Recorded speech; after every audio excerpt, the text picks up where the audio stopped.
Hola, buenos días, mis niños de primero. ¿Cómo están? ¿Cómo amanecieron? Comenzamos de nuevo con nuestra clase de tecnología e informática con la docente de tecnología Astrid Aguas. Vamos a comenzar nuestra clase no sin antes leer una pequeña reflexión. Se la voy a leer para que ustedes la compartan con sus papitos. El tiempo pasa rápido y no debes desaprovecharlo. Estudia ahora y mañana será una persona exitosa. Ustedes saben que tienen que aprovechar el tiempo y más ahora. El tiempo les queda de sobra para poder aprovecharlo. Bien, compartan esta reflexión con sus papitos. Continuamos con la clase de hoy. Nuestra clase de hoy se trata de las clases de computadores. Me imagino que ustedes ya saben sobre esto.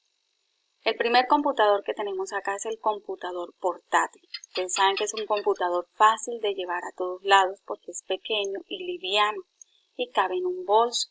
Por eso se le llama computador portátil. Luego continuamos con la tablet, que es una de las más pequeñas y también es muy práctica, la podemos llevar a todos lados, la utilizan mucho los universitarios. Luego seguimos con el computador personal, que es uno de los más grandes. Este sí no lo podemos meter en un bolso porque es grande y lo componen diferentes partes, como es el teclado, el mouse, la CPU, los parlantes y otros accesorios más que nosotros le anexamos. Y por último tenemos el celular, que es uno de los más pequeños y el que hoy en día todos están utilizando y es el más práctico. Voy a trabajar con ustedes los tipos de computador, pero ustedes me van a ayudar a mencionarlos en inglés. Voy con el primero. Este computador portátil en inglés se lee laptop. Luego sigo con el computador personal, que es el personal computer, el celular, que es el phone, y la tablet, que sería tablet o tableta. Bien, vamos a repetirlo. Laptop,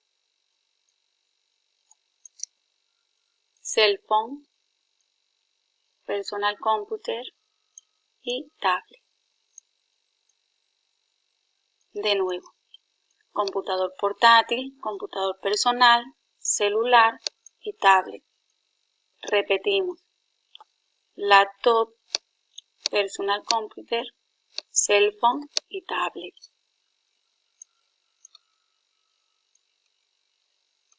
La tarea de ustedes es aprenderse estas partes en inglés y en español. Los invito a dibujar o a recortar y pegar en el cuaderno de tecnología e informática las diferentes clases de computador. Se las van a aprender en inglés y en español. Espero que les haya gustado la clase de hoy. No siendo más, que Dios me los bendiga. Bye.